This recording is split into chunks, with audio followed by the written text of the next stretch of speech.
We're on the Country versus Metal podcast with Kody West. How you doing, man?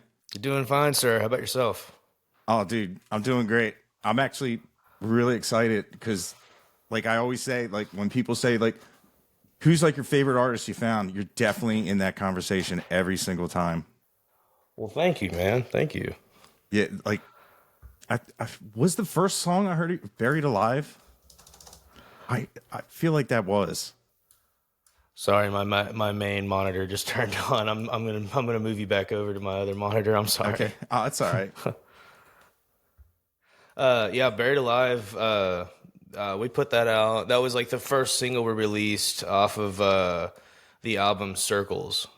If my mind is working right. Dude, I love that song. Thank Like you. that will always be like on anything that can hold music from whatever evolves from the iPhone for forever. It's definitely one of those songs that I heard and I'm like, dude, this is that sound from like when I was growing up, like the 90s and the 2000s, like where bands had their own sounds and just that cool like atmospheric soundscape with like great lyrics and that like went away and then like what's crazy is like finding like your music and I'm out here in Delaware talking to Kody West, which is That is that nuts. From a kid from small town Texas. That's nuts. yeah, and dude, I always say like every time somebody in my car or in the car where I'm playing and it just happened the other day. I'm trying to think. We were leaving an American Aquarium show, and a million miles, and they were like, "Who's this?" I was, dude, that's Kody West. And they're like, next thing you know, boop, boop, boop, boop, boop, download. I'm like, yeah, man, because my mission is because like there's some like curtain or something going on with Texas that like I feel like you guys just don't break out, which I get torn in Texas. Like it's an entire country itself, how big it is. But with the airwaves, with the internet, it's like, dude, like you have so many good songs. And it's just, it has to be like, because I get frustrated with it. I can't imagine how frustrated you get because it's good and it's Thank you. fresh. Dude, I love it. And you're like one of the guys that like your band and like just like Austin Meade and Dylan Wheeler and all those guys. It's just like, dude, it's still out there. Yeah. But, it just took forever for me to find it. It took TikTok. Well, thank you, by the way, because the best form of promotion is like word of mouth. So thanks for telling everyone about us. I appreciate that. But yeah, I think down here in Texas, it's cool because yes, you might not be able to have that breakout, but because like you said, Texas is so big and I've said this before, Texas is a great launching pad or a base like starting point for any band because you can go play Houston, Austin, and Dallas all in the same weekend and cover 750 miles. And it's such a big market and you can stay busy, all up and down I-35 between San Antonio and Dallas. I mean, you can make a living playing all up and down 35. There are people that play strictly Texas every year and make a really good living doing it. So you can definitely get, for lack of better words, stuck down here, but you can get in a cycle down here where you're playing a lot of the same clubs and you're making a good living doing it. But yeah, well, there's definitely something like with the more rock feel that kind of leans itself towards like wanting to reach outside of Texas. But I've always wanted to be like a band that's just from Texas, and then people like Blue October, they're from San Marcos, Texas. How many people knew Blue October's from Texas? Not a lot of people. Not a lot of Texans know that. But that's kind of what I always have kind of strive to be is just like, yeah, we're from Texas, but we also make really good music that associates with people across the country. Yeah. And I love how I knew like the Buried Alive and the Falling and all that. And then I remember somebody was like, you should do this one of Cody. And I was like, oh, yeah. And it was totally like had like a bluegrass. I remember you commenting, you're like, yeah, you found some of the early ones. And I love how like down there the freedom that Texas allows people to have, because you can have, you know, like just a crushing guitar, heavy song, and then you can go into a more acoustic focused song where, and you know, break hearts and make people, you know, tear up, and you go right back in. To You can something do it. heavy. Yeah. Yeah, I love love that. being able to do that. I feel like I sometimes I struggle with that internally of just like, you know, I'll write one song and then the next song is totally different. And I'll just be like, what am I doing? You know, why can't I, and us as a band and me as a writer, we're still honing in like, what are we? You know, what kind of defines us as a sound? I mean, we're still figuring that out. We've only been, I mean, for a band, 10 years is a long time, or nine, you know, how long eight, 9 years now. Um, but I mean, all your favorite bands, a lot of them have been together for 15 plus years. And so, I mean, there's just, I mean, there's you want to try new stuff, you want to experiment. And then you know that you always have like a root sound that you can always divert to or go back to. And like Buried Alive and Falling they're probably some of the heavier stuff that I'll ever put out, to be honest. I mean, I've got a couple of really good rock songs that we've recorded that I just haven't put out yet, but I think those are definitely like at the peak of like heaviness for me, for sure, because I love some of my favorite stuff is and you can on both of our, I think, yeah, both of our albums, I like to do like a short song, whether it's like a minute 40 or something like that, because one of my favorite songs is a song called Parachutes by Coldplay, and it was the title track to like one of their first albums. I think it was their second or third album, and it's like a minute 26, but there's something about like realizing that like this song doesn't need to be 3 minutes long. Like Yeah. like the vibe of it is good enough for a minute and a half. So I enjoy doing nice little folky stuff like that, and then like you said, I enjoy like the big heavy slamming guitars. So yeah, down here, and we're able to not having like being tied to anything like a label or something like that. Definitely gives us the creative freedom for us to be able to, you know, just to kind of put out what we want. You know, yeah, there's people that can make the music they want, but they can't always put it out because, you know, of reasons. So yeah, I'm very, very fortunate that we're just, you know, that we're from down here and be able to do what we do, for sure. Yeah, I love your point of that, because one of my favorite songs of all time is Pink Floyd Vera. It's probably a minute and a half.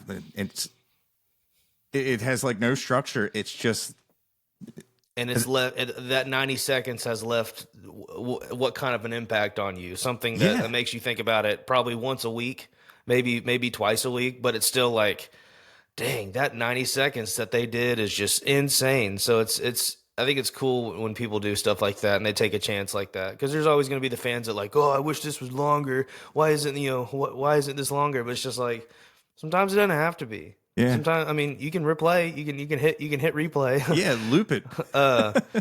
But yeah, I enjoy doing stuff like that, and you know, I like finding those, because a lot of the times those short songs come from ideas rooted and inspired from other songs. You know, I'll be playing a song and then all of a sudden I'll be playing it some sort of different way and get this other melody idea, and then all of a sudden that turns into something totally different. So yeah, they're always kind of spur of the moment, but seem to be well thought out. Yeah, it just reminds me. I think it was like a documentary about CBGBs, where like the Ramones came out and played like 40 songs in like 8 minutes, because they have so many like short songs, and it's just like you said, like how many of their songs are that short, and it's just, you know, once you hear it, like it's an earworm. It's embedded in you, especially Yeah. if it's catchy. And I do love that. Like, so that's like every Kody West album is going to have something like that. If it was up to me, then yeah, then for sure.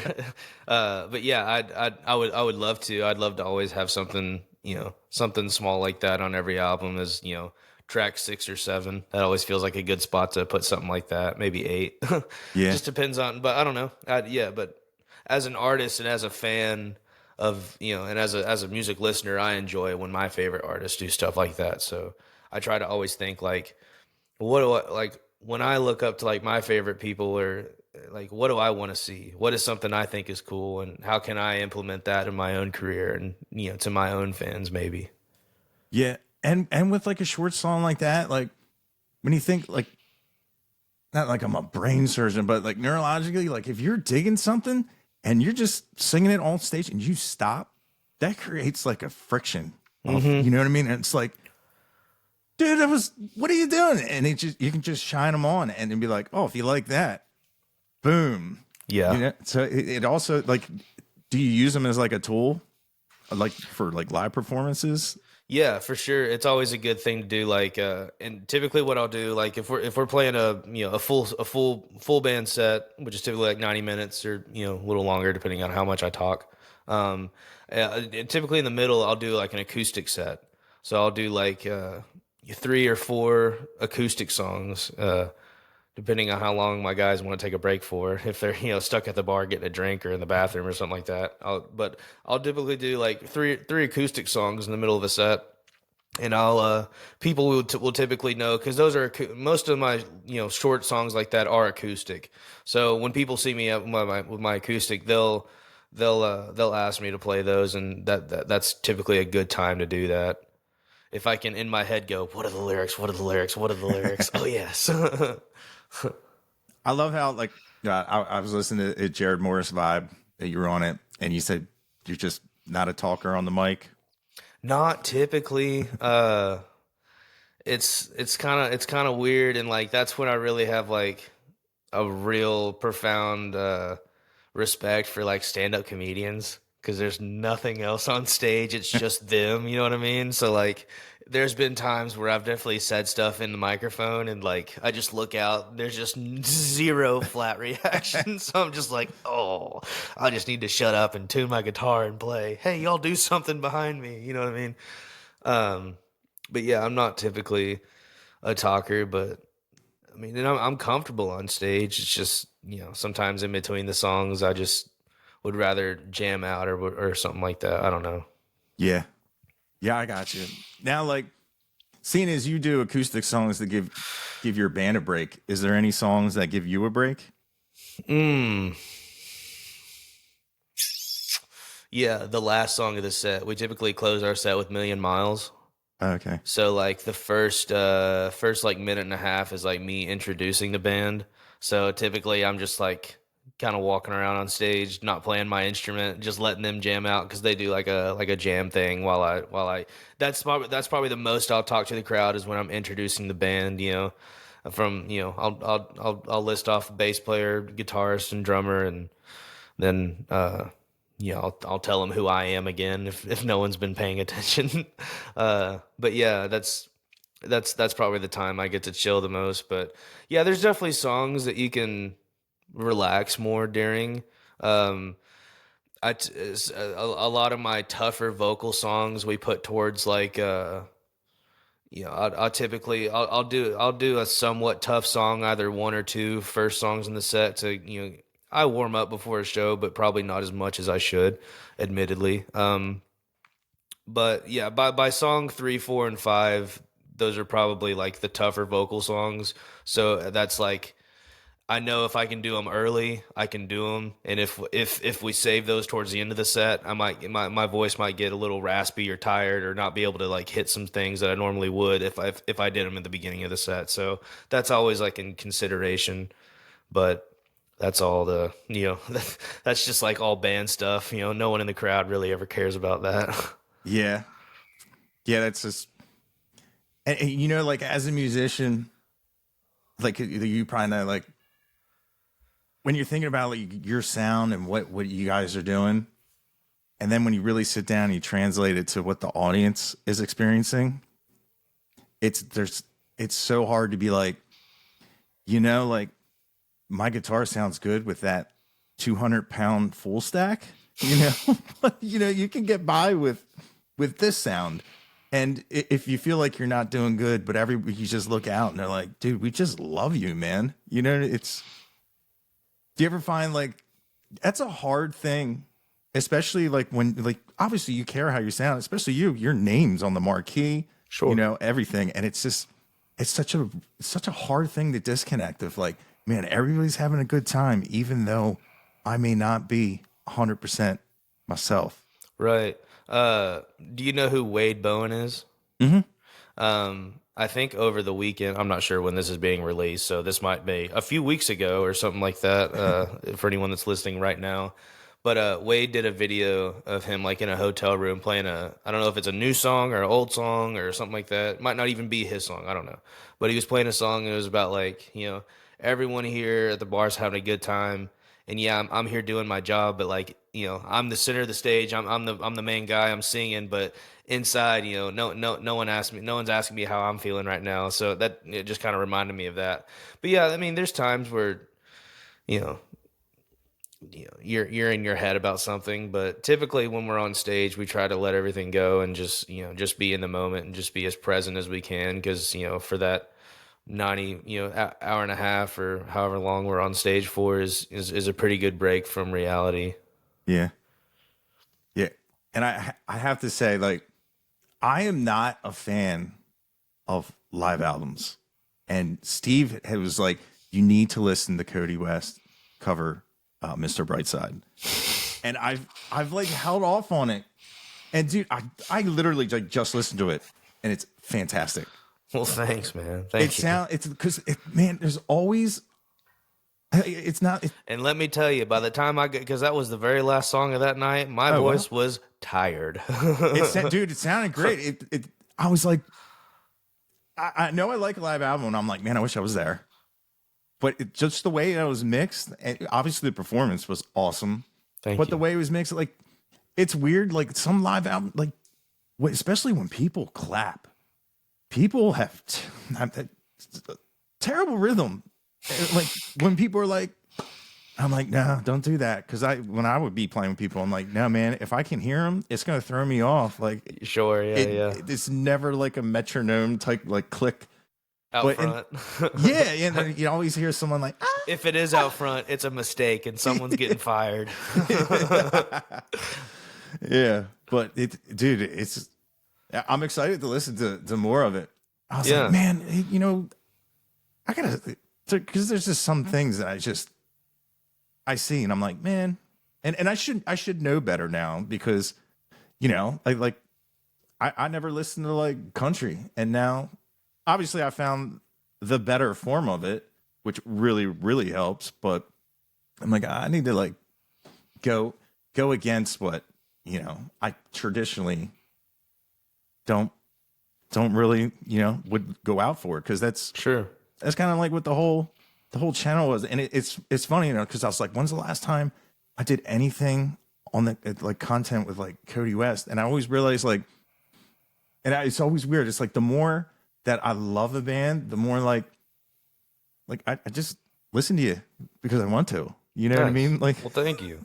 That was a fun experience. The live album was cool. I was definitely it's definitely nerve wracking, you know, because you don't want to like mess up at an important time or something like that. But it was really fun. I was really proud of that whole experience. The people that I record with, like in the studio, they're the ones that I had out to, you know, capture and record and mix the live stuff. So logistically, we just had to figure out like, okay, what gear do we need to make all that happen? But you know, that was the easy part. We got all that nailed down, and we like the only things that I did like on the record after the fact was I just sang harmonies to myself, just because I can't do that live. Yeah. So that was the only thing that I added to the live record. Nothing else was overdubbed. No guitars, no vocals, no drums. It's just, you know, just mixed. You know, they just, you know, turn things up and down as it needs. But that was the only thing I added after the fact in the studio was just, harmonies. But there's, I do all my own harmonies on studio tracks, so it just kind of felt, it felt good to put those on there, and it felt good to sing those again, because you only sing harmonies once while you're making a song, because there's no reason for me to sing my own harmonies anywhere else, or I can't do it live. So that was kind of fun revisiting some of that stuff and doing that again. Yeah, I'm excited to listen to more of it. But yeah, I also wanted to ask, like, your band, like, has there been any talk of like any type of like documentary being made about Kyan? About, not that I heard, but I'll film it. Dude, like, for the backstory, if anybody doesn't know, because he was very helpful when I first started this channel, and it started. Cool. We messaged because he did a lot. Obviously, played with you, and he had a bunch of other stuff that he was on bass and produced some stuff. He introduced me to a bunch of other artists, and he sent me a bunch of stuff. Like, I got vinyl from you signed and everything.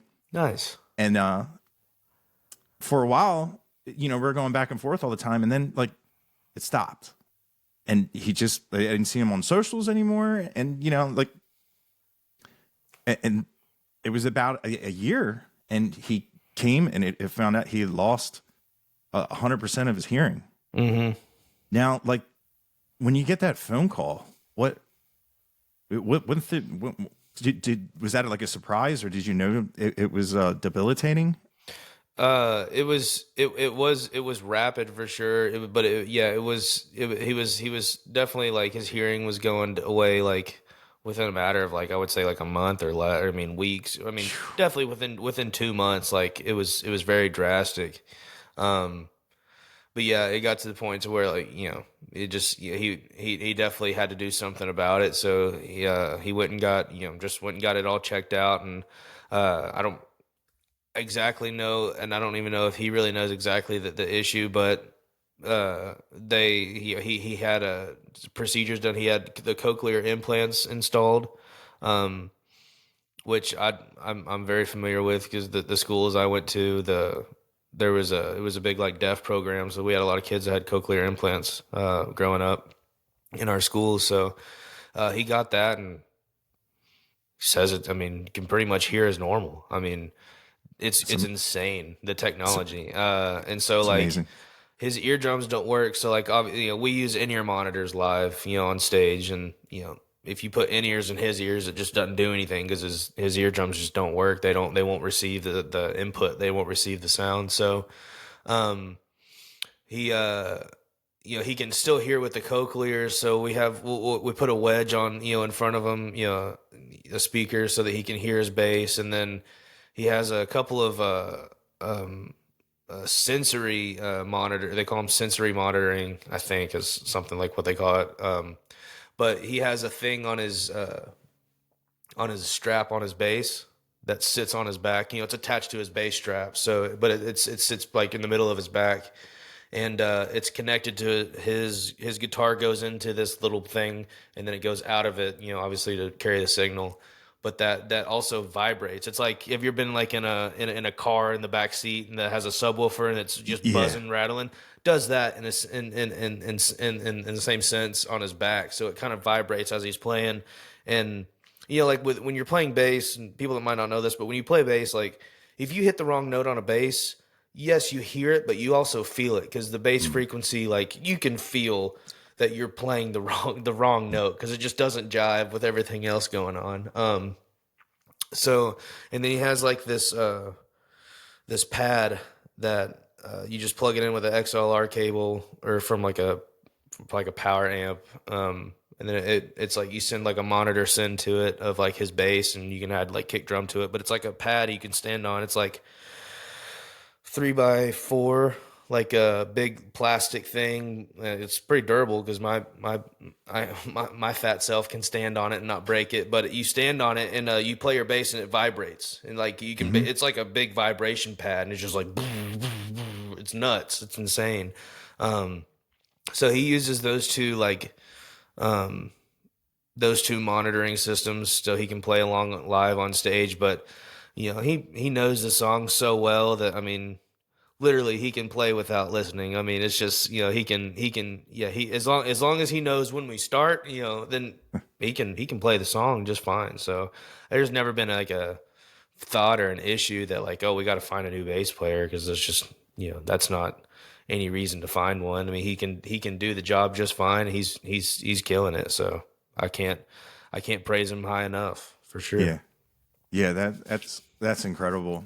Because I remember somebody did ask him, they were like, what are you standing on? And it's cool that there's stuff out there for that It's not reason. stuff you see often. Like we had to do some research. Like you go to a band's Instagram and look at all their pictures, and like it's just like what gear they use. And then like honestly, like there's a reggae band, Stick Figure, and their bass player uses this pad. I think that's like Porta and Davies or something like that. I think it's a company out of the UK. But they also make them like the seats, like a seat that a drummer will sit on. Those are also plugged in. So whenever they hit their kick drum, it also like vibrates their seat. So, they're also listening with their ears, but it's a very sensory thing that's going on that they've kind of developed for bass players and drummers. Yeah, that's like my uncle. He was deaf, and he was probably one of the best dancers in the family. And it just asked him, he was like, I feel. Oh yeah. Yeah, for sure. Yeah. Well, it's amazing what takes over, and what other senses, kind of peek through, and, your body kind of relies on more when other things go away. But he's doing good, man. He's killing it. He's I would say he's 100%. I don't know how he feels, but he's definitely doing good enough. He's killing it. Yeah, dude, somebody definitely should document. It's an incredible story. It really is. I wonder if we can get a sponsorship out of it from like his cochlear implant. Not that the rest of us need it, but just like it'd be a great story for like them to like post about it. Like, here's an instance where this might not work for everyone, because it just might not. Medical everything's just different for everyone. But here's a scenario where we did this and this and this, and this guy can still play music live on stage. That's, some people can't do that, and they can hear just fine. Yeah, right. Yeah. So I think it's real cool. Yeah, and there might be somebody with the same implants that have no idea that there's them type of devices that Right. Give you the same, in a different way, but the same opportunity to fulfill your dream if you want to be a musician. For sure. And I mean, thank God. I mean, there's just a plethora of all sorts of medical and doctors in Dallas Fort Worth area. But I mean, if I'm sure for someone living somewhere where they might not have access to this just number of options you can go see, and different doctors and stuff, they might not figure that out. So yeah, it would be cool to try to tell as many people about it as possible. Yeah, dude, absolutely. Because like we all know like the bass player jokes and whatnot, but he reached out, which they're totally not true. Yeah, that's like we always say, like the best place to go after a show is Waffle House, because if you sit at the booth, the bass player can't sit with you. It's just so, because like none of the chairs move, which is they always have those things, but he really reached out and was always cool. Like I'll never forget that. Like, nice. No, he's a good dude, man. Kyan's great. Yeah, it was funny. He was like, "How did the vinyl get to you?" I was like, "Man, you know that scene in like Ace Ventura?" I was like, he's like, "I knew I should have wrapped it in bubble tape." I'm like, "Dude, it's fine. I appreciate everything, man." I doubt he got that reference because he doesn't watch very many movies. I don't even know if he knows what an Ace Ventura is. No. He's not, dude. Not a movie guy. So like he watched this podcast talk about Kyan. He watched Forrest Gump for the first time when he was like 24 and he hated it. What? Yeah. That's not a movie guy. Man. If you show him a picture of Matt Damon and you say, "Who is this?" He's not gonna know. We do it all the time. Like, I mean, literally, Brad Pitt, Johnny Depp, he has no idea. It's so hilarious. Dan, you can have a lot of fun with that. Oh, we do. Is there like if you're a fan of like Kody West and everything, is there like an inside joke that maybe people wouldn't know that you guys always do, and maybe like you would have to be like a diehard Kody West fan to know like an inside joke? Do you guys have like a running thing? I'm trying to think of some. I'm sure we do. I'm just not thinking of them. But I mean, yeah, it's always like probably like the acoustic part. You know, when if I look over on stage, if they're oversized stage, they're always one more. You know, go ahead, yeah, go ahead, bust out one more acoustic song. We're gonna hang out over here. You know, that's always they're always jacking with me on that, but. If I'm like, no, this is the last one. Let's go. But I mean, I'm sure we have more than I'm thinking, but they're probably stuff that should stay in the van. You know what I'm saying? Oh yeah, yeah. That's something. Like when I used to like manage a band, I'd be like, if you got something bad to say, if you got something controversial, anything, you do it in the band trailer. Yeah. You know, like don't go mouthing off. People were recording everything now, and like once it gets out, like it's out there like forever. One of my favorite sayings, and I didn't hear this directly from him, but I've just heard that he said it, and I'm sure he heard it from somebody. But Randy Rogers, do you know who Randy Rogers is? Cool. One of his sayings is "Be great and be gone." You know, do what you got to do and get out of people's, line of sight so that, it just keeps a cleaner image, so I always think about that. Like after gigs and stuff like that, just, be great, be gone. There's no reason that's how you get in trouble, hanging out too much. Yeah. Yeah. And unfortunately, just the way how things are now, you can spin some stuff. Yeah. Everything's recorded. You can't, there's not a lot of stuff you can hide anymore. So yeah. I miss the times where you could do stuff, and no face, no case. Sure. Yeah, the glove doesn't fit. Yeah. Yeah. But yeah. On a funnier thing, I was thinking like, I know you're a hunter. And in a fun way, if you were to hunt the most dangerous game of them all, the Texas artist, who would be a hunter, is the same tools as you. Who would be a hunter that you wouldn't want to be like your target? Like I only know through like social media of people posting, their latest trophies and everything. Mm-hmm. And I was like, I wonder if they think about that. Like if they had, if of all the guys that hunt, who would be like an adversary where you'd be like, this would be a challenge. Do you have any idea? Like if I had to hunt a person, like, in a very fun kind of just, yeah. Without sounding like Hunger Games style. Kind of, just like, in a non-lethal kind of fun way. Is that a weird question? I'm trying to understand it.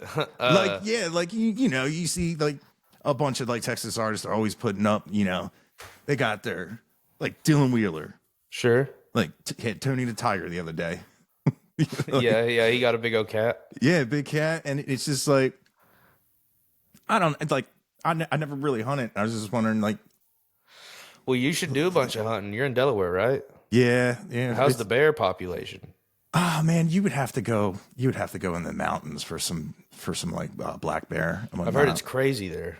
Yeah, like, oh man, there used to be this party every year, and it'd be a big bonfire, and it was just this huge pot of black bear stew.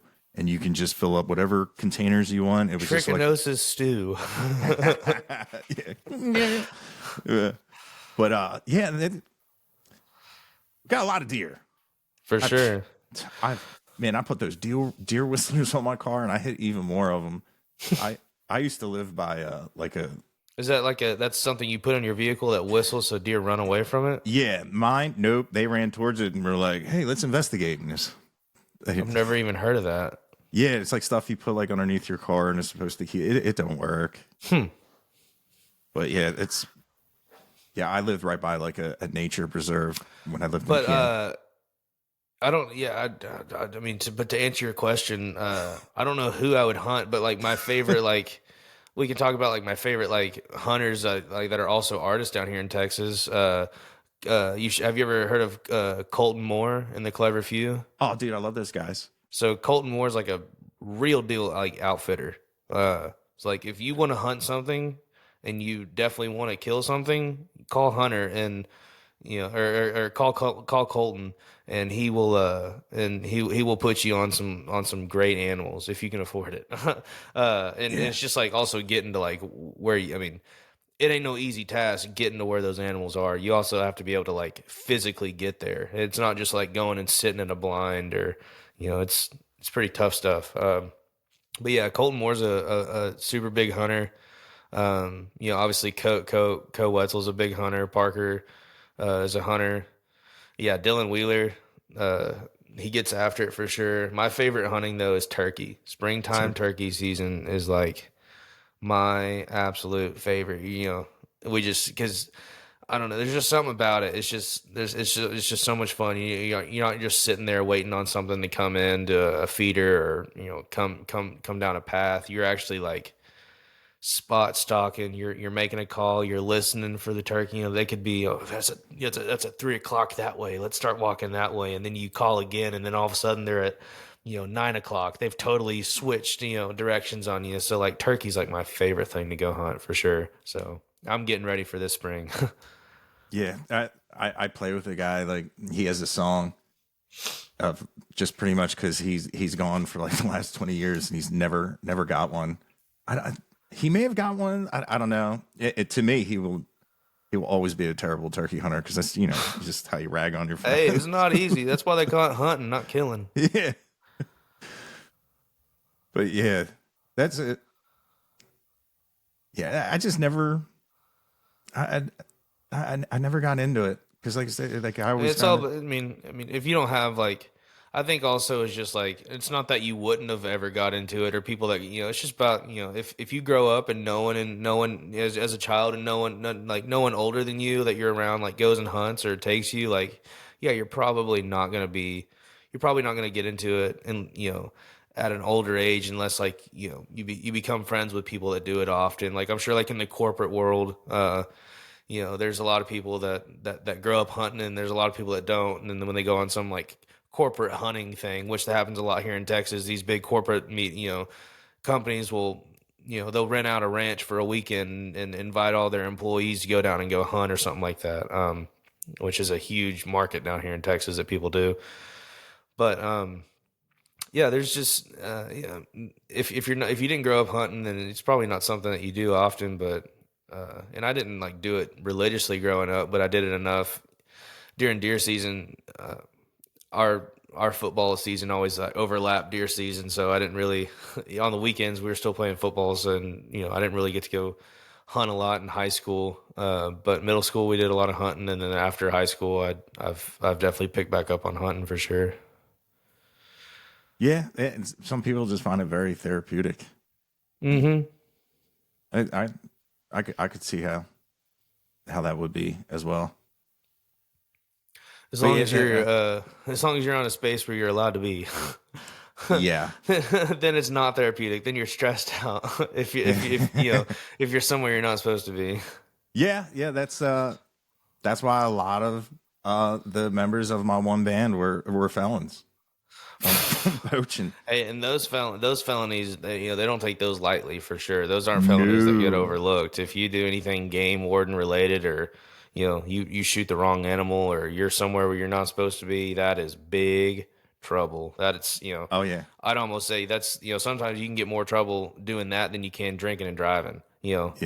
for depending on Absolutely. how you look at that. But I mean, there are people that get in way more trouble for shooting a deer and not registering it or doing something bad or shooting a deer after dark or something like that.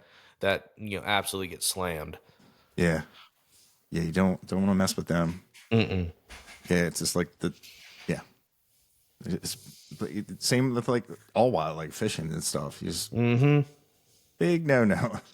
Yeah, if something measures in under or over, and you're on a boat, and yeah, they're making you dump everything, and there's been cases. There was like videos recently, or I think it was like a year ago, of these guys at fishing tournaments that were putting lead weights and fish in their bellies to make them heavier so they would win, and they got caught, and I think the game wardens went to their house, took their trucks, took their boats, confiscated every piece of hunting equipment or fishing equipment that they could, even if it was theirs or their kids or their dads or granddads or whatever. They took it all, and you can really put yourself in a bad bind if you do something stupid. Yeah, definitely. But yeah, another question I thought was funny is the hypothetical, if music didn't work and the band had to start a business, do you have any idea what the business would be? Like if you and we all had, and we were all working as employees under this company, what would we do? Oh God, that's a good question. I'm trying to think of something and just get, is it just, you're talking about just us on the stage or my crew guys as well? it could be the whole collective. Okay. I thought it was an interesting question. Probably a restaurant. Really? Oh yeah. Me and Ben would definitely be like head chef and sous chef. Kyan would be like manager and probably floor manager. Colby would be he'd be like I don't know, like head dishwasher or something like that. Tyler, he would kill it at whatever he does. And then yeah, dude, for sure, restaurant. For sure. That's Food truck, restaurant. Yeah. That'd be a cool show of like just take a Texas band and have them run a restaurant. See, I don't know. I don't know. It might be a bad idea, but yeah, I mean, I'd watch the pilot. Yeah, it's funny. Like line cooks are crazy. Like you work in a restaurant like that. If you ever want to learn how to swear, just work in the kitchen of like a place that gets busy in the weeds. So I hear, yeah. I've had a lot of friends that work, food service and stuff like that, and they say the cooks are always like, super vulgar and sometimes nasty towards certain workers. But yeah, I've definitely heard some funny stories in the food industry. But fortunately, I've stayed clear. Yeah, that'd be the Kody West kitchen. Like speaking of, like, is there a skill that like you're passionate outside of music, like a hobby or? Let's see. My most recent hobby has been being a dad, so that's been pretty cool. I wouldn't say like I'm great at it, but I'm learning. But what else? I don't know. I do a lot of like at home music production stuff, and I do a lot of. I mean, say I didn't do music, I would definitely like probably do something music production, or I would definitely like work for a band. Like I would love to be like a stage manager for a band, like a huge band or something like that, where it's a lot of shit going on. I feel like that would be cool, but I don't know. I like hell, dude, in the summertime when I'm mowing on my tractor, sometimes I think I could just bale hay all day. And then I think about guys that probably do bale hay all day and they fucking hate it probably. I'm sorry, I don't know if I can cuss or not. It's but fine, yeah. But I don't know. There's probably a lot of stuff I could do, but thank God I'm doing this. Yeah. Yeah, like Before this, I was a lab technician at a doctor's office. So like I worked for this doctor, and she made like custom feet orthotics that go in shoes for patients. You know, say if like someone's leg was like 4 inches shorter than their other one, then she would add like she would take like a shoe, and we would cut the sole off and add a bunch of like foam, like high density foam, and then reapply the sole back onto a shoe, like a Nike tennis shoe or a boot or whatever. She would do stuff like that. We would make prosthetics for people's arms and legs. So I was like a lab tech at this prosthetics office. That was pretty fun to learn, and just, you know, a skill, and just, you know, stuff, you know, when you look at someone's legs, just like, oh, I used to work on stuff like that. Like, I don't know. It was fun for a while, Yeah. until the music, like, until this became more of like okay, I can't really afford to spend 2 or 3 days a week doing that when I could, you know, definitely be working on stuff that actually, you know, is lucrative. Yeah. That has to be a great feeling. Like, especially like if you want to do music, like you have to do music just to like be like happy. Yeah. And like that feeling of where like it gets to the point where you're like, I have to 100% of my time and energy has to be, you know, besides like family and that, like, has to be towards, you know, like your band, your music, and make it a brand, and just get it out there. For Like, sure. It can be a battle sometimes, and, you know, that's kind of where I feel like at times where I've had to learn how to be like a quote unquote boss, or like, you know, in charge. You know, sometimes I feel like, you know, I was never meant to be like in charge of something. You know, I'm really good at like I'm really good at like doing what I'm like, not doing what I'm told, but I'm good at following instruction. I'm doing it. Yeah. I'm good at like, you know, just doing things, but I'm not really good at like telling people what to do. Like I've always felt weird when I'm like, hey, go do this, go do that. I feel like Borat. He's like, you know, hey, go do this, go do that. You know, I always feel like weird, and just like, you know, I like the mentality of just like, you know, I would never ask someone to do something that I wouldn't do, yeah. except for like my taxes. But yeah, it's been that of like how to be like just a person that like focuses solely on music and making music, versus like a person that is like in charge of like a band, and Yeah. like, you know, keeping relationships between everyone good and making sure everyone's happy. It's, you know, it's always like in the back of my head when we're on the road. It's just like, is everyone happy? Is someone not happy? What can I do to help? Or, you know, is it my fault? Or are they just having a weird night? Like, I don't know. It's just, it's a lot of balancing, you know, relationships and stuff like that. But I feel like I get a little better at it every year. So Yeah. Dude, it's a lot. It's, it you can know, be, for sure. I finally just got a manager this year.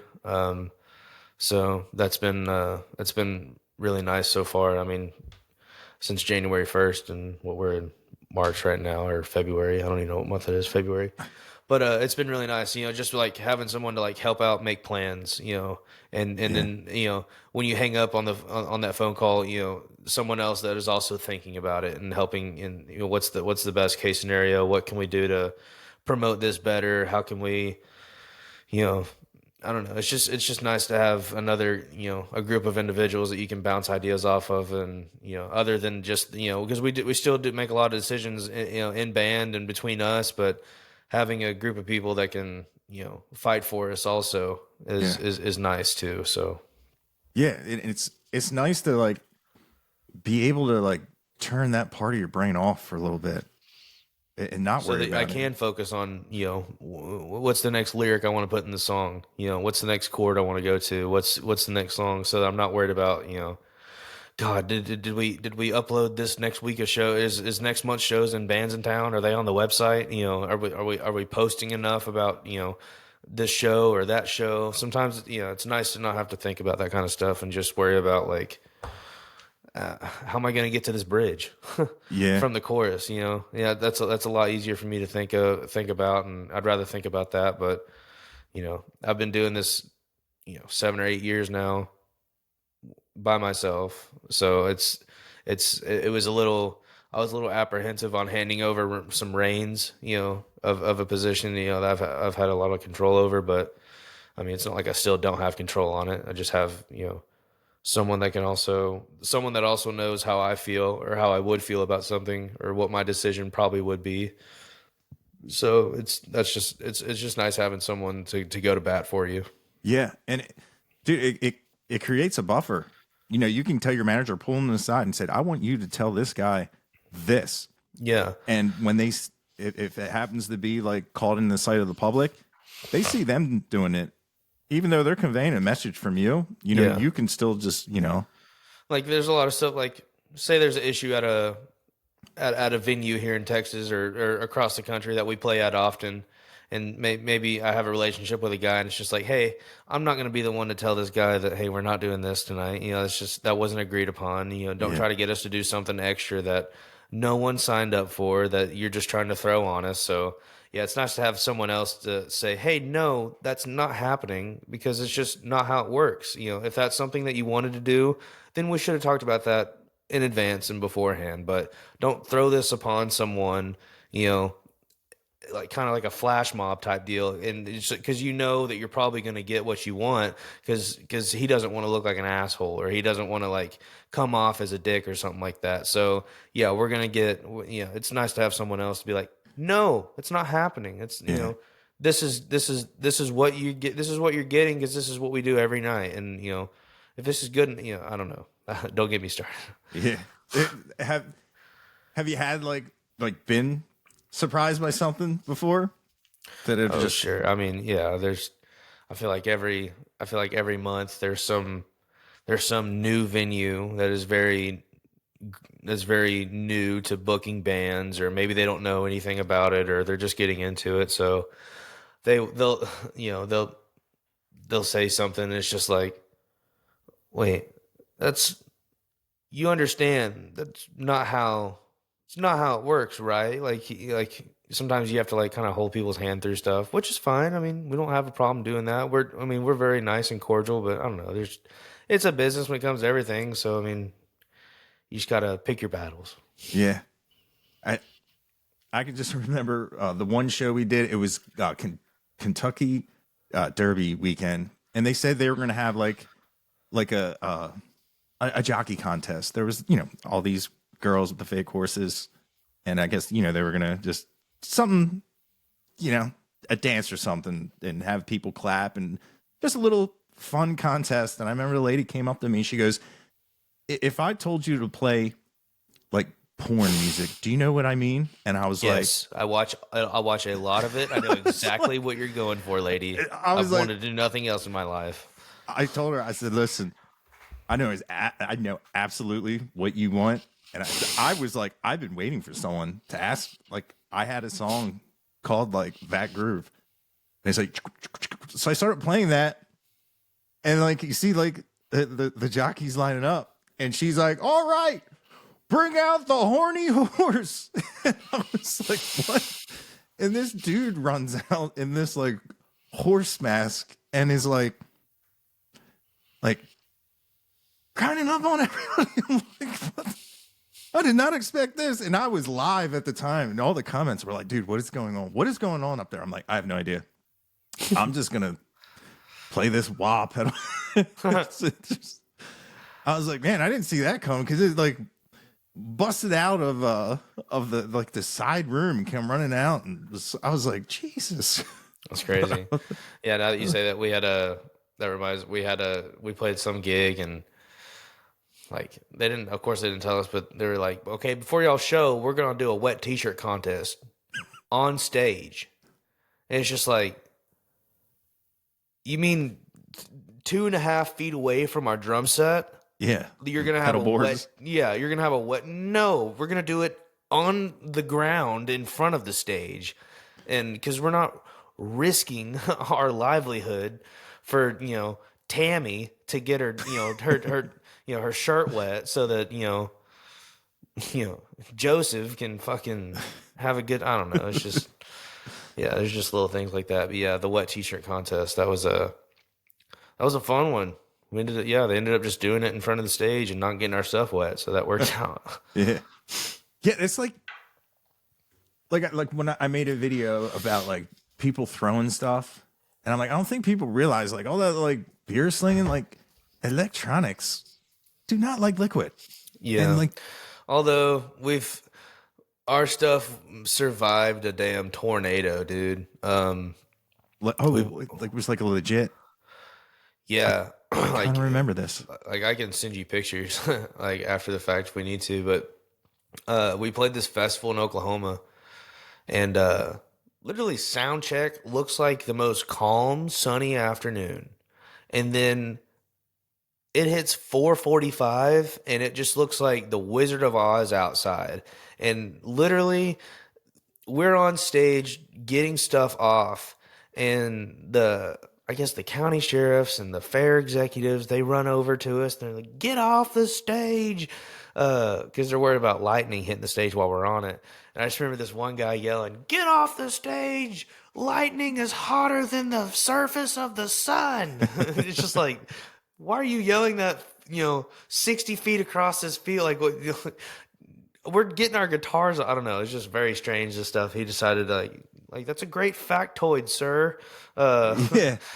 I don't know, but yeah, we had to leave our stuff on stage. We got our guitars off, but like our monitor board, my amp, dude, the back of my amp was full of water, and it somehow survived. But yeah, that was not cool. So yeah, some electronics surprisingly can take some water damage, and it's amazing. But yeah, like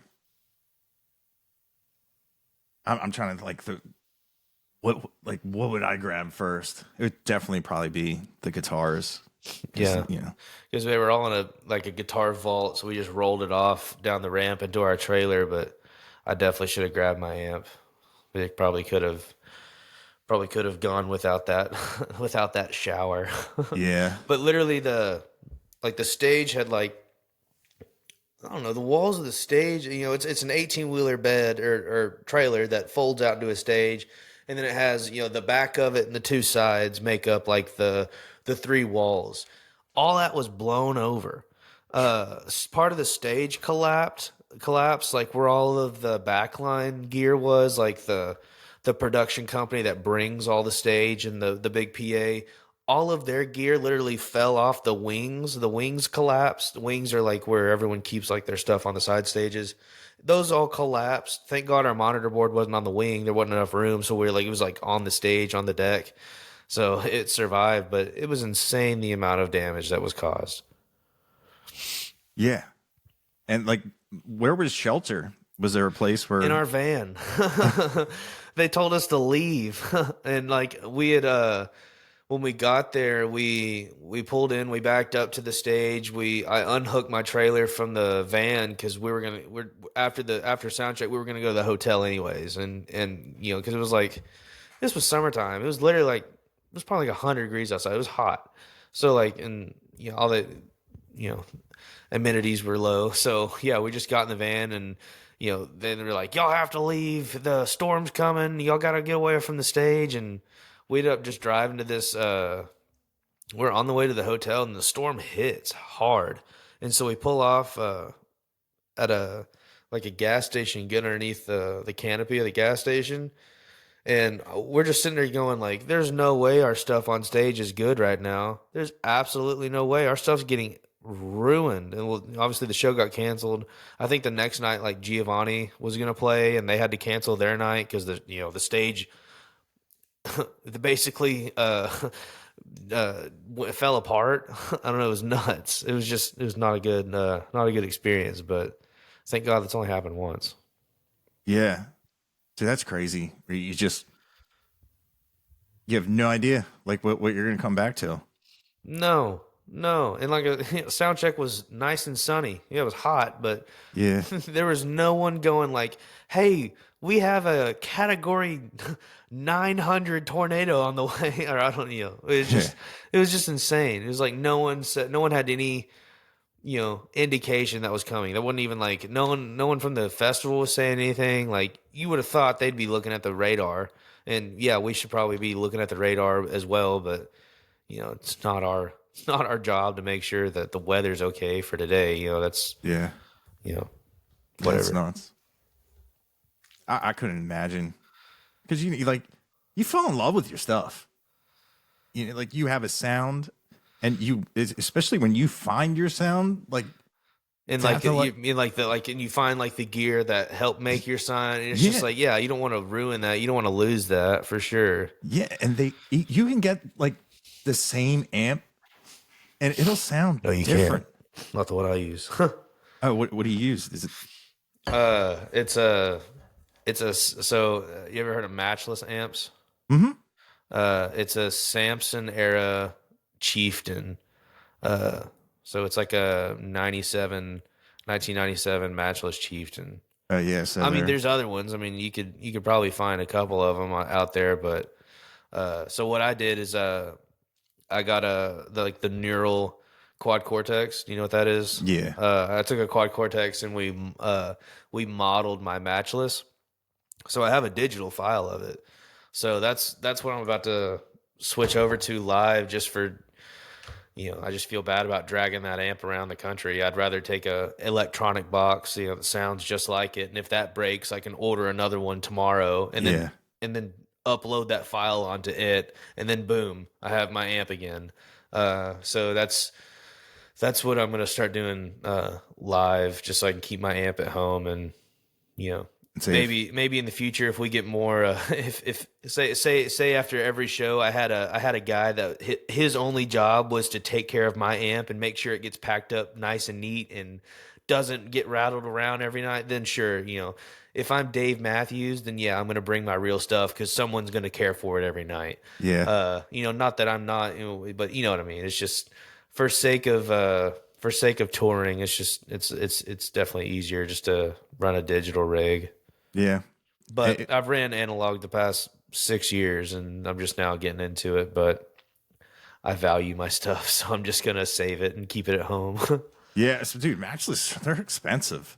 Yeah, they can be for sure. Yeah. But it's just I've never played an amp that is so good at doing a lot. It can't do everything, but it can do a lot, and it sounds good across the spectrum.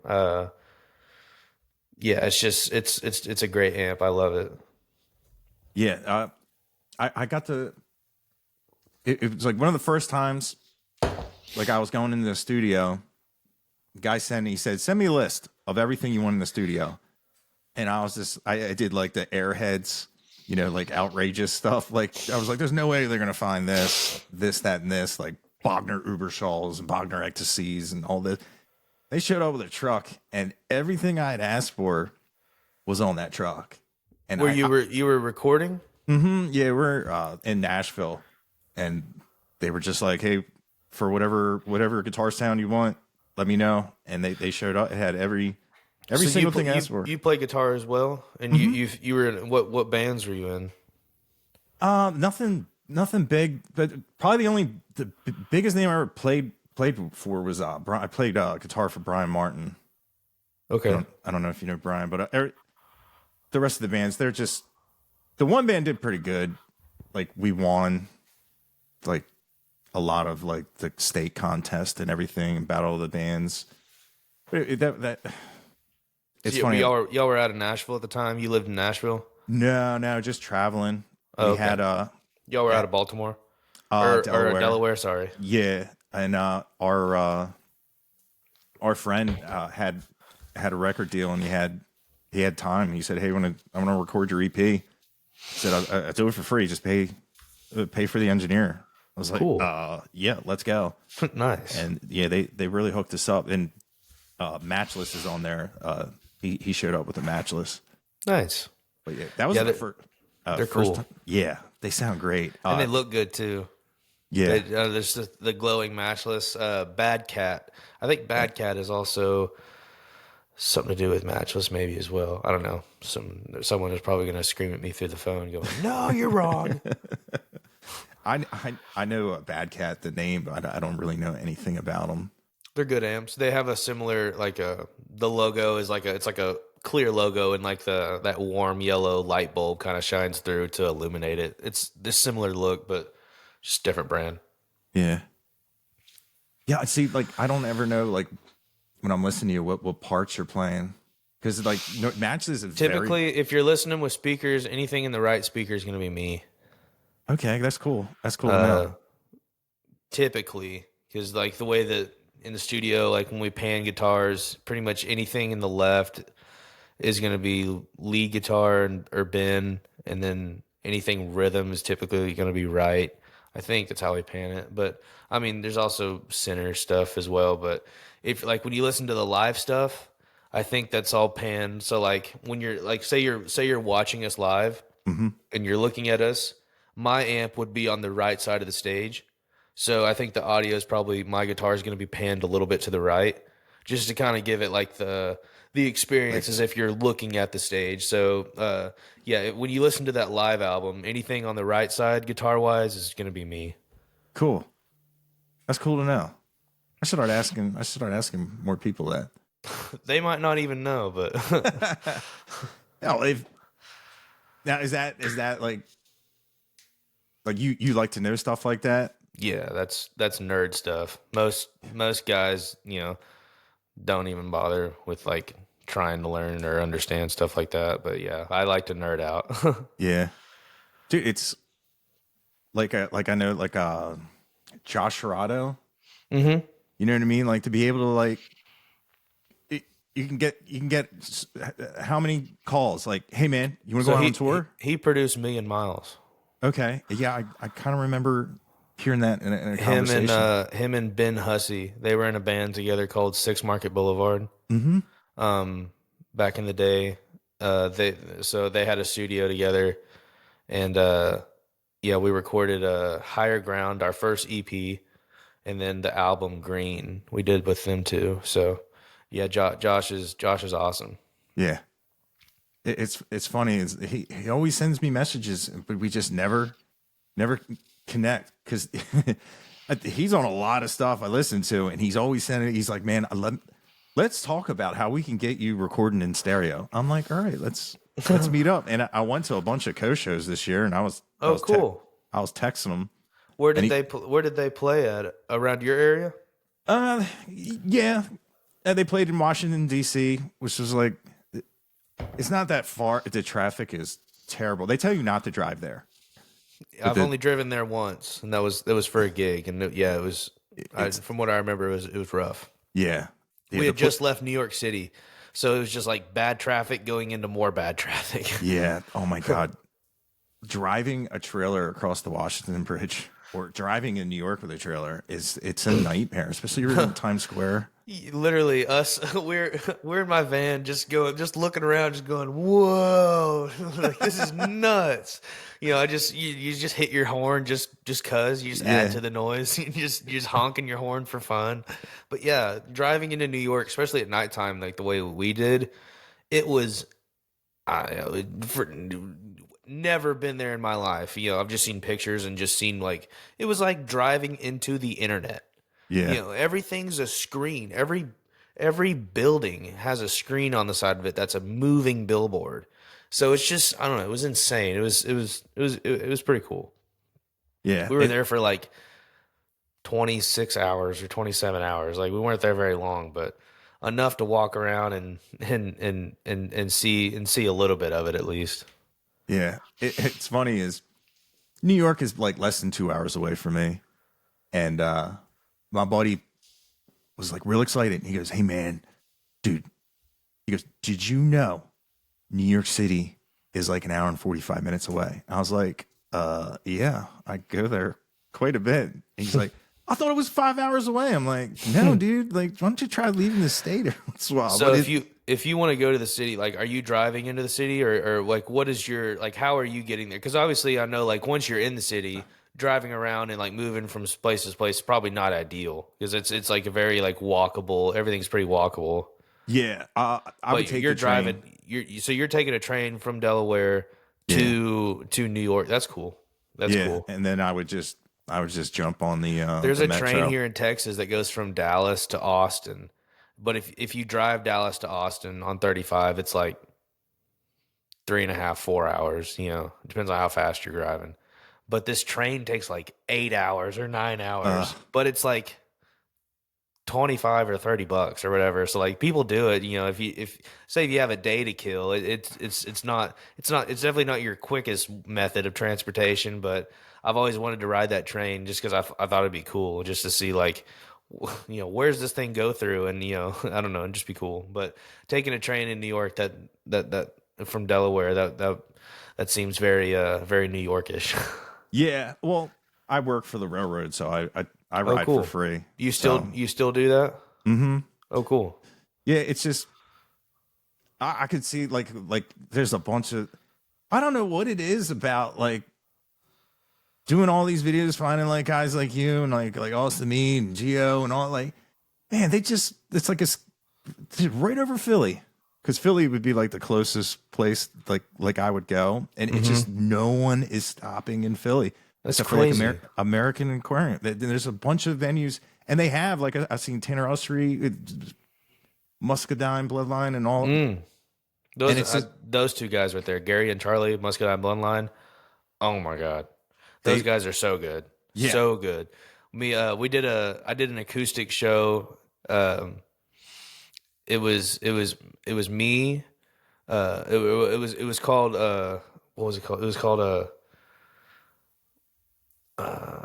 it was called Mexico, and it was Co Wetzel. He was having like he was doing like a Mexico trip where he invited me, Reed Southall, and Muscadine Bloodline to come down, and we would do a song swap with them. Nobody wanted to play after Muscadine Bloodline because like they just sound like this angelic choir, and it's just those two boys, and they sound so good that like anything you just don't want to play a song after them because it's just like uh like there's a scene in Billy Madison where he's playing the flute and then the other guy's playing the violin. He goes, he's better. Like that's literally like when you're playing your song swap with them, it's just like, well, they can just keep going because I'm definitely not going to be able to do anything with that. They're just so good. I don't know, I love them. yeah, I love their sound.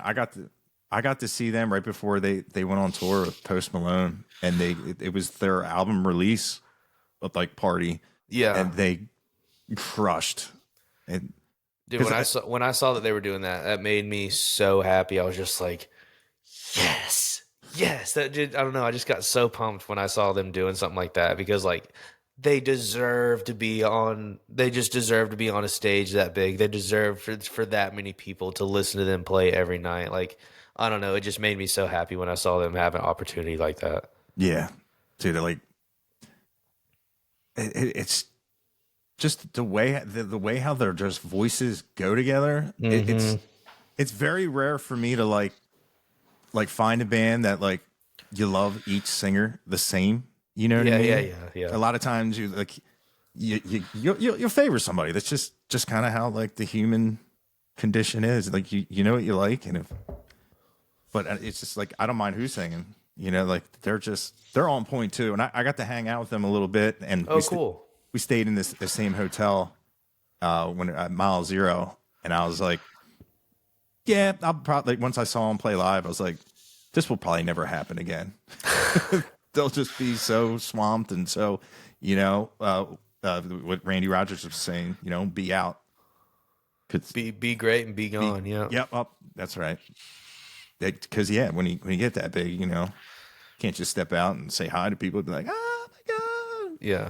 No, they're great. I wish them all the success in the world. Yeah.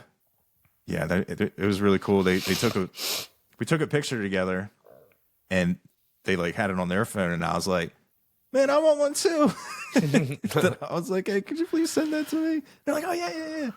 Yeah, they were really nice. I didn't, you never know how people are, because like with their social media, it's like really like very, very music centered. You don't really catch like from the videos that I initially saw them was like personality wise, you don't realize how somebody. Yeah, there's that. Yeah, they probably. Now that you say it, there's not like a whole lot of like behind the scenes. Yeah. Of stuff with them, but I mean that's probably a choice by theirs, or like yeah. But they're the sweetest human beings in the world. They're so good. Yeah. They're great. They're great guys. Yeah, they were really cool to hang out with, and that was the same time I was hanging out with Red Clay Strays, and I was like, yeah, this will never happen again either. There was a lot of people that like once you see them play live, like you love their record, but it's an entirely different experience. Like when you're just you can listen to an album and be like, this is really, really, really good. I love it. I love it. I love it. But when you see it live, and sometimes you just like get captivated by it, and you just know. Mm-hmm. You don't have to have like the golden ear. Like when you're watching like a band like that, you're just like, you're gonna have to when cherish it. It just hits you, and it's just like, and you just know, like, yeah, this is good. Yeah. One of my one of the most memorable experiences of that was I was playing a show in Arkansas at this festival called Peacemaker Festival, and it was the lineup. I forget who played before us, but it was me, and then Paul Cawthon, and then it was Co Wetzel, and I was a fan of Paul Cawthon, but I'd never seen him live, and I remember standing on the side of the stage watching him play, and was just like, I was just blown out of the way. I was just like, dude, this is absolutely insane. This is incredible. Every single person playing an instrument on that stage they were so good. Each of them was probably better than the next guy. You know what I mean? It was just like every single one of them was just so good.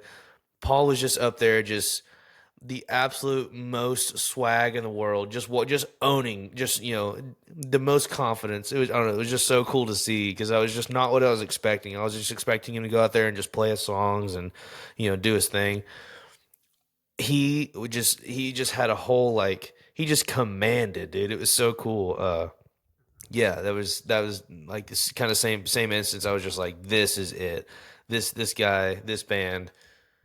I wish people, when they watched us, thought this. That's always, I still think that. I'm just like, when another band member from another band is standing on the side stage watching us, I want them to go like, damn, that's cool. This is cool. Like, what they're doing is really cool. But yeah, you definitely probably have a lot of people like that. Like that I think that of. Oh yeah. Or people that think that of you. Because potentially, that'd be sick. But yeah, I definitely, my list of people that I look up to is definitely, I definitely have a list. Yeah. Well, it's like the fans that were like following you around when you were playing to like 20 people, and then it starts getting bigger and bigger, and it's just like, like when you watch it happen, and you're just like at that show.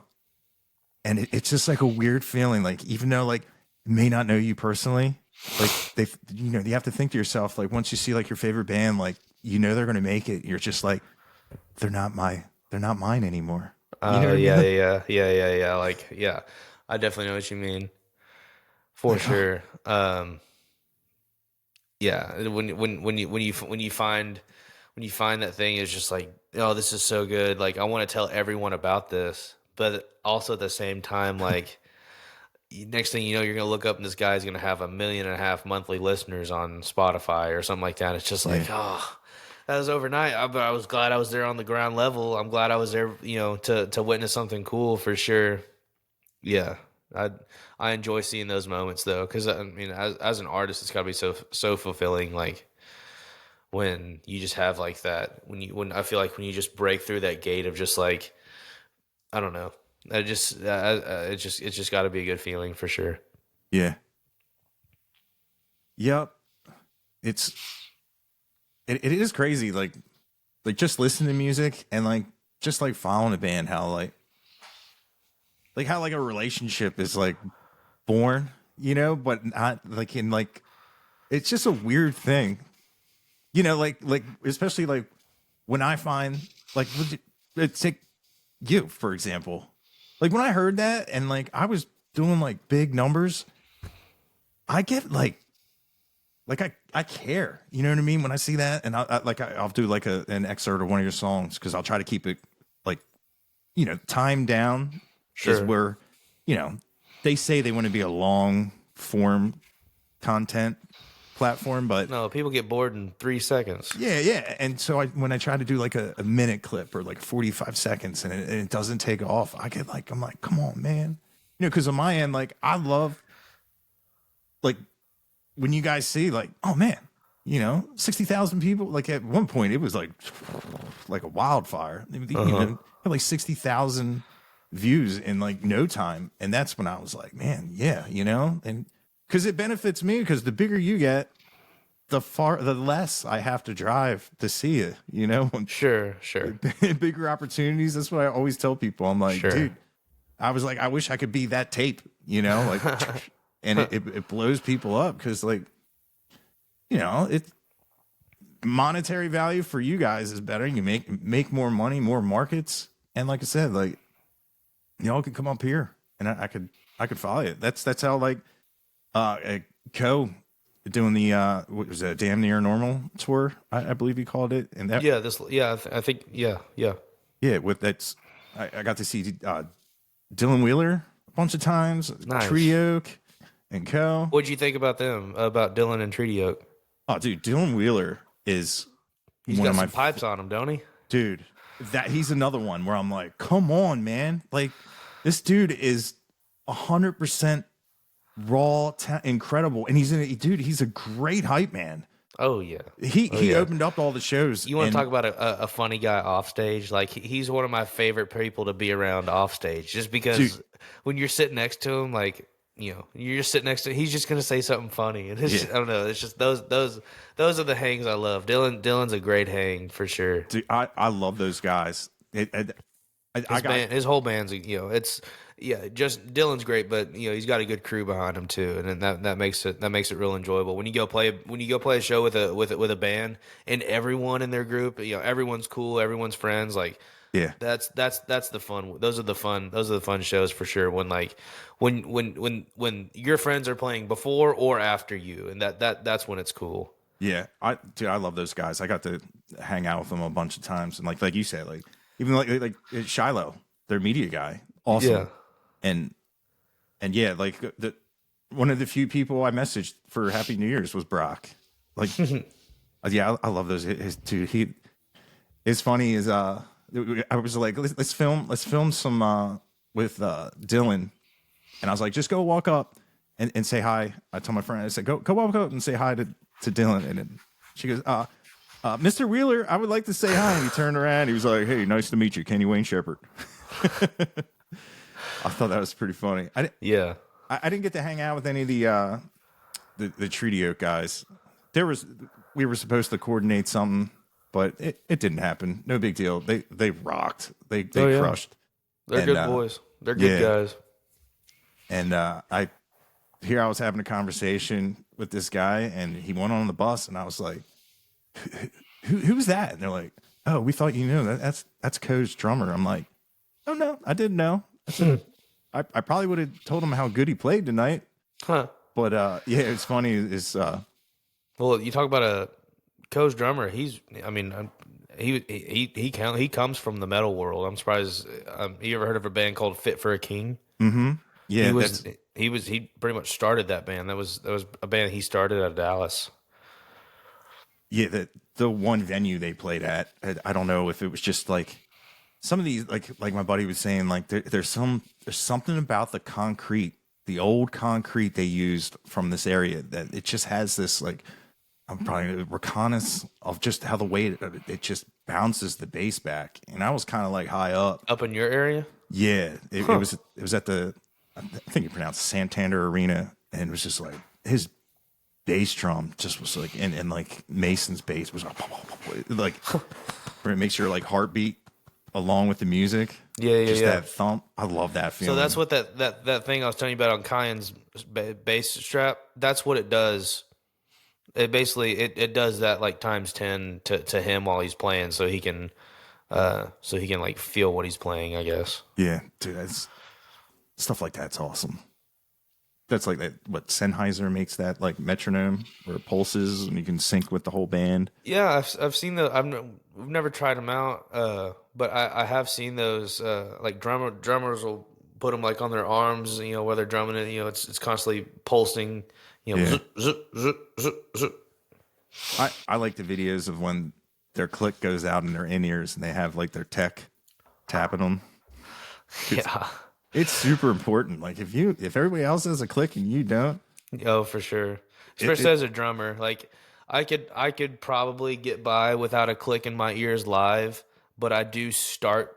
I start a lot of songs on the guitar, so like that's probably the most important. But say we play a gig, and for some reason it just makes sense for us to not get our stuff out, and we just need to run wedges, like like the good old days. Yeah. What's cool is that my drummer, he can still he can still put ears in and just run lines to him from the house guy, but he can still run click, so the drummer can still be on, but we might not have it. So in that sense, I just tell him just hit the hi-hat, do the hi-hat, of the tempo, so I can at least, so we're not just coming in on some random beat or whatever. I can at least, understand what the click is, or what the tempo of the song is while I'm playing the intro or something like that.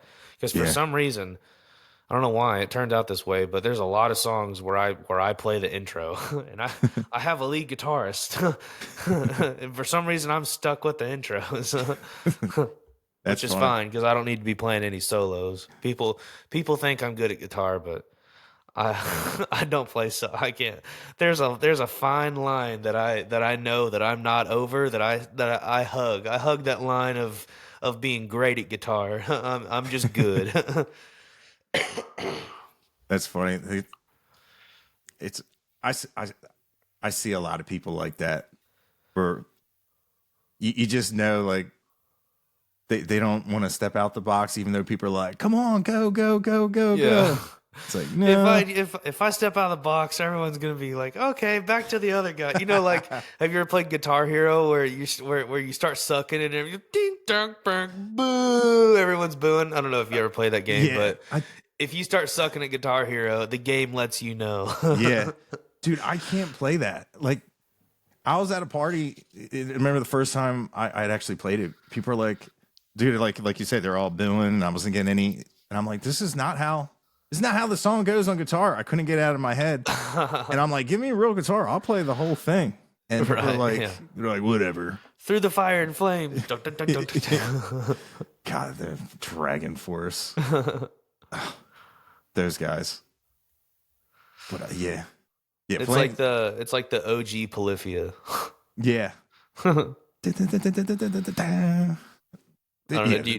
Have you heard of Polyphia? Have you seen that guy? They're from Dallas, at least the DFW area. Yeah, Tim Henson or Tim Henson, something like that. Yeah, Henson. Yeah, It's funny. It's like, I love his guitar playing, but if he's in front of a dark background, it freaks me out, because it looks like his head's floating, because he has the neck tattoos. Yeah.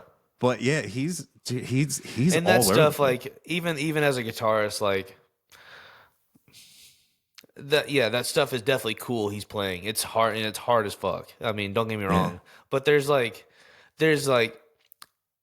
like I'm even like part of like the crew, not the crew, but I'm even like of like, John Bonumasu, fabulous guitar player. Yeah.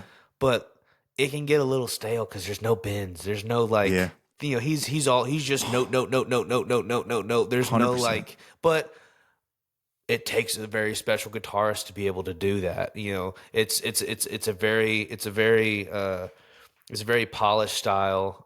I don't know. And I'm not claiming to know a lot about guitar or anything like that, but it's just like, I love the guitar. I love I love more bluesy stuff. I like it when like there's a guitarist, Ariel Posen, fabulous instrumentalist, and also a vocalist too. He plays and sings, but is definitely, known for his playing, and it's just like insane slide guitar. Like, I'll shoot you some of his videos. You can just check them out. But yeah, that's the kind of like guitar playing and style that I really go into. And some people like that real technical stuff. I kind of feel like that kind of guitar playing is like I don't want to say classical music because it's not, but it's very composed as if it's classical music. You know what I mean? It's very technical. Yeah.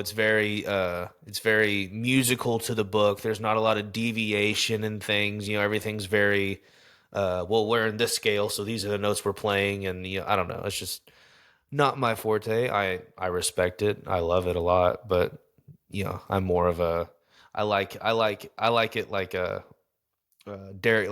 Derek Trucks from he's, you know, the way that he can play guitar just makes it sing, you know. That's my kind of guitar playing, Gary Clark Jr. type stuff. Those just real big sounding. I don't know. Even Jack White. I mean, Jack White's a good guitarist. There's a lot of people that make fun of him because he uses like, you know, Sears guitars and, you know, weird shit like that, but dude's got, you know, some crazy tones sometimes. Yeah. So I went from like, you know, like loving like Buckethead and everything and all like the fancy, crazy 2-hand, 4-finger tapping. And then I was just, you know, getting older. It's like, man, just give me like the Stevie Ray Vaughan and like that. Sure. That other Dallas guy. And the bends and like Gary Clark Jr. That's a newer artist to me. And I got to see him live. And I was like, wow, this dude. Where'd you see him guitar? I saw him at the Texas Motor Speedway. Oh, you came down. You were in my neck of the woods for that. Yeah, it was funny. I live like 45 minutes. So that main highway that it runs alongside or in front of the speedway. So literally, that's like, you know, you go about 45 minutes up that highway, and that's where I live. Oh, nice.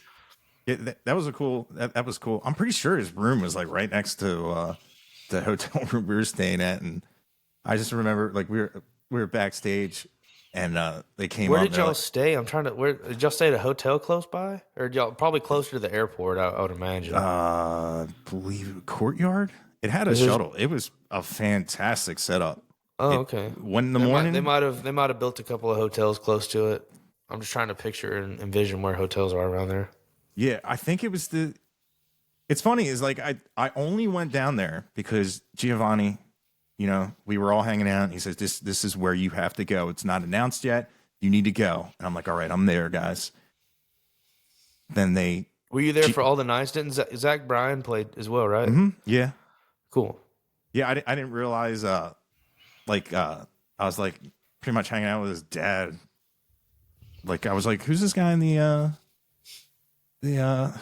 outfit over here? Because I was hanging out with Tanner Ustry's dad, and we were hanging out, and Dwayne was like, "Hey, come here." And I'm like, "Hey, still my guy here. He's the only guy I know." But yeah, that was really cool because they gave me passes and everything, and nice. I got to meet a lot of people. Cool. And Talbot was there, and like this was before he had his ankle operated on, and it was nice because like I didn't really know anybody. Like thankfully, like I walked back and there was like Cody Canada and Tanner and Cody's kids, and I was like, oh, thank God, people I know. So I was able to talk and hang out with them, and I got to meet a lot of people. And it was the weekend Giovanni was getting married, because I didn't expect to see like Milton and Jared there, and I come walking around backstage, and I'm like, yeah, what the hell? What happened, man? Like, I'm here because of you guys. You guys aren't playing. And they're like, yeah, Giovanni, he's getting married. And I'm like, all right, you know, cool. So it ended up being a fantastic time. Yeah.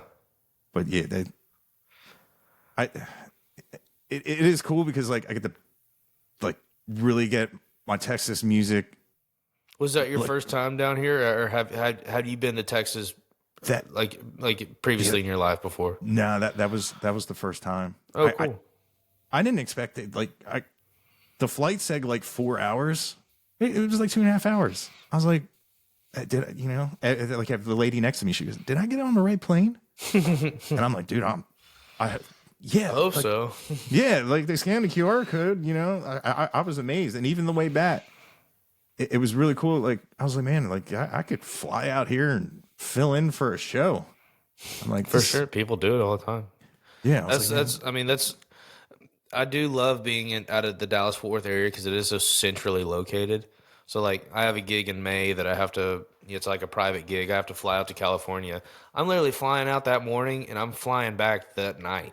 Like yeah, it's because it's my wife's birthday the next day, so I have to fly out that morning. I'm playing the gig. It's like a 45-minute gig. It's crazy, and then I'm flying back. But yeah, but like I don't know if I could do that if we were living on the East Coast, yeah, and flying to California and back in the same day. That might be tricky, but being out of the DFW area, there's just you can really get anywhere in the country you need to in a matter of hours for sure. yeah. And the airport is huge. Yeah, That I my guess you first, landed at DFW, not Love Field. yeah. I was Okay.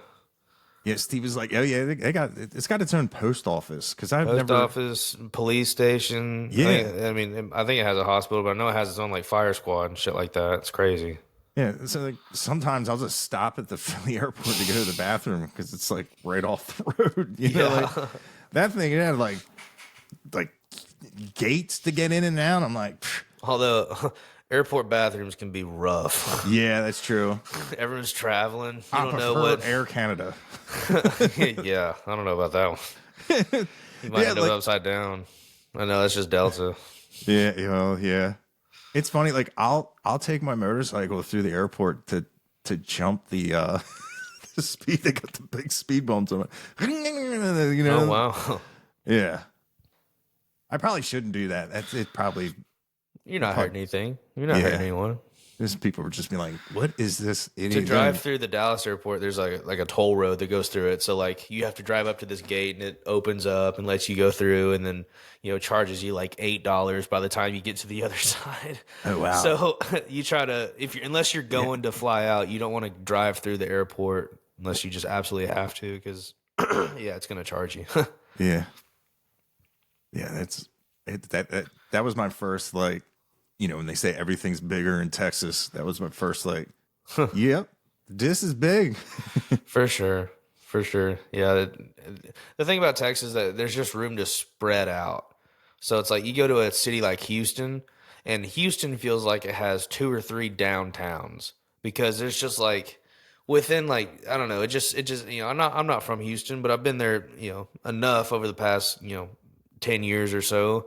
There's just different parts of Houston where I'm just like, oh, we're going to some town. Where is it? Well, of course, it's a suburb of Houston. That's why it's just got so many areas, and I mean it's a huge city for sure. And then Dallas Fort Worth is definitely not small in any fashion, but like being from Dallas Fort Worth, an hour and a half doesn't seem like very far because it's just like. You got to drive to South Fort Worth. Okay, well, that's like an hour and a half, or you got to go to Dallas. But like from where I live now, I live north of Denton, Texas, and north DFW. But like I can be in downtown Dallas in literally like an hour. I mean, if I'm driving the speed limit, if I'm hauling ass, I can be there in like 50 minutes or so. But you can jump around DFW pretty quickly. Yeah, I did. A lot of highways out there. That's what I was noticing. I was like, a lot of toll roads, and like that's why Atlanta's tough because Atlanta has no toll roads, or at least that I found whenever we drive out there. So it's just like 8 lanes all go in the same direction. It's just like bumper to bumper. The Atlanta traffic is nuts. So I'm glad we have toll roads up here for sure. Yeah, keep the congestion down. We're just joyriding, just Sunday drivers. But yeah, we're coming up on like an hour and 40. I know you say you want. Okay. I know you say you want to do like an hour and a half. I've had a blast, man. Thanks for having me on. Yeah, dude, I was excited. Because I looked at the list. I'm like, oh, Kody West is gonna be badass, man. Whenever we release like music in the future and stuff like that, like, can I maybe we reach out? I come on here and pop on. We can do like another one and promote stuff. Is that something you're into at all? Yeah. I love that because I didn't know how you do, or I didn't know like what you do, like what your like main goal is or whatever. But like, yeah, I'd love to come back on, in the next couple months or something like that. Yeah, like especially when people are dropped. Like I don't ever use the story, or I tell people I'm like, dude, if you have anything you want to promote, as long as you didn't release it anywhere else, like I'll upload it. You know, Cool. and nobody took me up on it. I was like, wow, I really thought, because plus like it takes a lot off of like me, because like I try to make like 3 videos a day, and you know, like trying to promote somebody else. Like nobody, if people want to hear like what's going on with Kody West, they want to hear it from Cody. They want to hear from you, not Sure. me. Now they're like, well, who's this guy? You know? I see what you mean, but I think there's definitely lanes that you could definitely do that would make. I mean, I mean, yeah, I would love to just just have you like like at least just tell people that we're at least coming out with new music or something Yeah. like that. I don't know, just at least, but yeah, I'd love to. We'll keep in touch, man. I'd love to.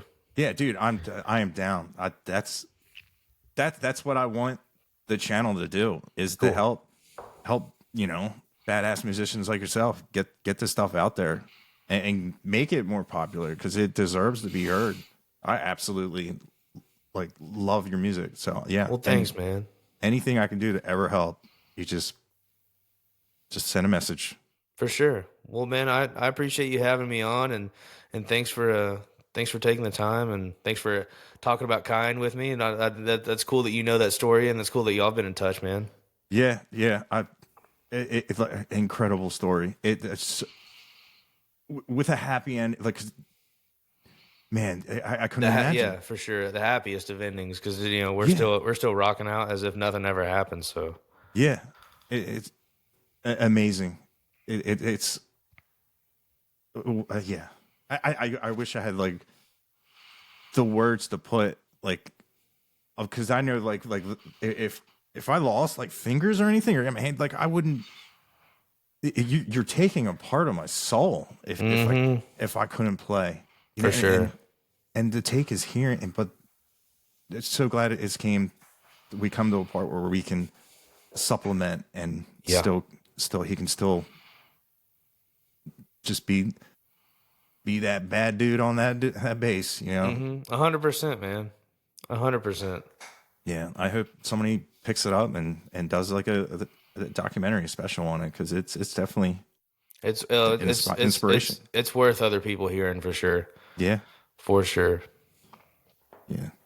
Well, once again, thank you for taking your time for coming on man. here. Thanks for having me on. We'll do it again soon. Yeah, definitely. Whenever you want, just shoot me a message or Talbell, and we'll make it work. Sick, man. All right, man. Well, you have the good rest of your evening. Yes, sir. All right. Thank you, Cody. Yes, sir. Thank you. Yep. See you, bud.